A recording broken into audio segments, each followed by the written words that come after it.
Now celebrating 26 years, the survey remains Northern Ireland's leading environmental benchmarking exercise.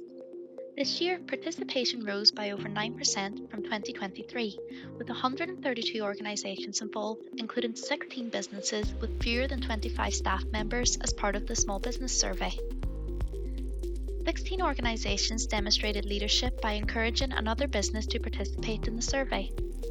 The average score in 2024 is 76%, reflecting a 1% increase on last year. The number of platinum level achieving businesses increased by 7%, whilst gold and silver levels saw a slight decrease. The information and communications technology sector achieved the highest score, closely followed by utilities, highlighting their strong commitment to environmental responsibility.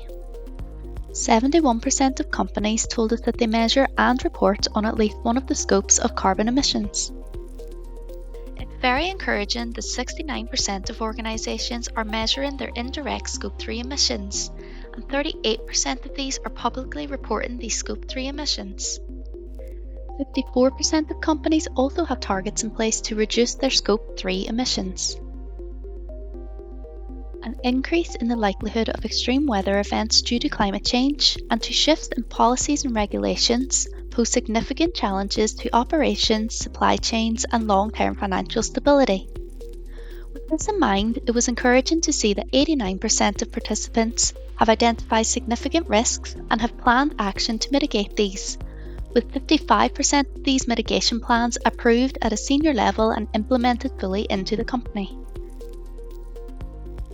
A shocking 62% of companies have reported to have been affected by direct or indirect impacts of extreme weather or climate change on their business in the last 5 years. Some examples of these are extreme weather such as storms and flooding, directly impacting supply chains, leading to delays, road closures, and suspension of production for several days. These climate-related risks are driving up insurance premiums, leading to greater emphasis on climate impacts in insurance evaluations. Where we did see particular room for improvement is around efforts to maintain, enhance, and conserve biodiversity. Although the level of dependency varies, biodiversity loss is at a risk for all businesses. We asked survey participants if their organisation has included nature and biodiversity in its strategic planning and policies. 40% of companies have a strategic plan supported by relevant policies and a budget in place, and their staff are informed or trained on nature and biodiversity. However, just under a quarter of participants are not considering the inclusion of nature and biodiversity in any of their planning or policies. 65% of participants have taken action to identify and reduce their impact on nature and biodiversity within the organisation and/or across its value chain. We also asked participants if their organisation measures and reports on nature and biodiversity. 67% conduct some form of measurement and reporting, with 29% sharing these findings publicly. However, there is still work to be done, as 22% conduct only informal measurement and 33% do not measure or report on nature and biodiversity at all.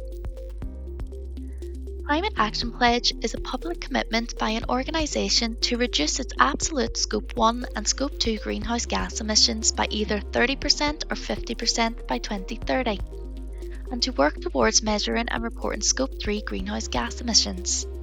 In the 4 years since business and the community launched the Climate Action Pledge, the number of signatories has increased from 11 in 2020 to 104 this year. Most signatories, 57%, have committed a 30% reduction in emissions by 2030. Overall, the signatories are generally on track to meet the minimum reduction commitment by 2030, with an average of 29% reduction in emissions against baseline figures across all signatories, falling from 1,255k to 891k. Now is the time for businesses to urgently scale up their action to meet their commitment. The sector leading the way in its commitment to climate action is the construction sector, making up 25% of all Climate Action Pledge signatories. General services sector follows with 18% and the manufacturing sector with 12%. Encouragingly, we have seen a notable reduction in total Scope 1 emissions across all sectors, with a reduction of 26.8 since the baseline year. We've also seen a significant decrease in Scope 1 stationary combustion emissions, with a huge 61% decrease compared to baseline year. Although overall Scope 1 emissions have reduced, there was a marked increase in mobile combustion emissions against baseline year, which suggests greater levels of emissions released from company vehicles. Another encouraging statistic, this time from Scope 2 emissions, is the significant reduction by 54% in utility emissions, for example purchased or acquired electricity, steam, heat and cooling emissions.